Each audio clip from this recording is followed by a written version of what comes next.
Well, there's IBM this morning, down almost 7%, $16. The company, meanwhile, did report better than expected earnings and revenue for the current quarter, the first quarter.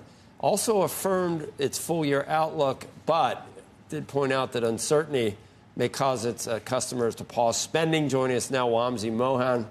He's Bank of America Global Research Senior IT Hardware Analyst. I think maybe it's explained by a 3-year chart, Wamsi. It was, I mean, the chart, the stock doubled since 2023. Does that explain why people just said, look, this isn't perfect, maybe? Or is there devil in the details, things that you looked at that were very troubling?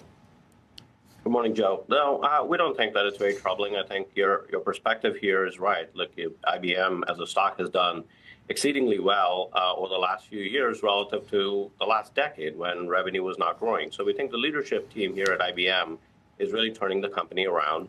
They've divested a lot of assets that were not growing. They've invested in assets that are pro-growth, and they're changing the growth profile of this company, and we think for the better. Now, when you look at the quarter itself, the quarter was 2% constant currency growth, and the company has guided to about 5% plus constant currency growth for the year. So there's some skepticism on their ability to meet those targets. When we dig into the numbers, we actually think there is a way for them to meet or beat these kind of numbers, and that's really driven by the fact that they're in a mainframe launch year. And the mainframe still is very relevant, contrary to maybe popular belief, and can be a big driver for numbers. Second, they just closed on HashiCorp, the acquisition, and that's going to add some incremental growth as well. And lastly, the deceleration that you saw in the quarter in software, we think, is somewhat transitory. So when you put all these things together, it's actually not impossible to get to a 5% plus. And it's very important to remember that the first quarter for IBM, $1.60 out of $10, it's their smallest quarter. We shouldn't really be looking at that as the leading indicator of how IBM is going to do in the year. So we think that, yes, look, I mean, the stock performance has been very good. It's materially outperformed even year to date. And so a slow pause over here with some concerns around their ability to meet guidance is causing a transitory pullback, but we remain very bullish on the name. The macro issues that is causing the uncertainty, can you just tell us exactly how the current tariff regime that we see in place right now, how does that affect IBM? And is there any tailwind from a weaker dollar? Does that help IBM at all, offset some of the other headwinds? Oh, yeah, absolutely. And look, I mean, from a weaker dollar perspective, right, I mean, IBM guided about a quarter ago for a 2-point currency headwind. Right now, it's likely going to be north of a 2-point currency tailwind. It's been pretty volatile.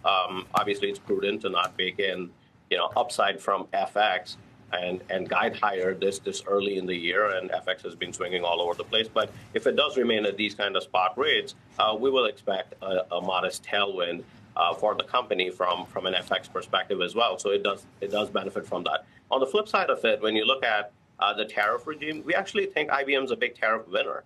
They're fairly insulated, right? Like the only hardware that they make truly, which is material to revenues, is the mainframe. A lot of that is actually manufactured here in the U.S. So when we think about tariffs, it's a secondary impact of what might happen to companies that are directly impacted by tariffs, which might then cut their spending, which then transfers to maybe consulting at IBM, which probably is the most sensitive to an economic slowdown. But that said, they have a huge base of recurring revenue, which they can leverage, and we're heading into a very strong product cycle, which we think will be very great for them this year. So onward and upward for you then. This would be, even though, like we said, it doubled since 2023, you're buying it below the recent highs. And you think it goes where? You think it's a $300 stock, a $350 stock? Hey, our price target is $270. We have a 1-year out price target. Look, I mean, I think that the defensive nature of this company, the recurring revenue, the dividend yield, all these are very attractive at a time of uncertainty.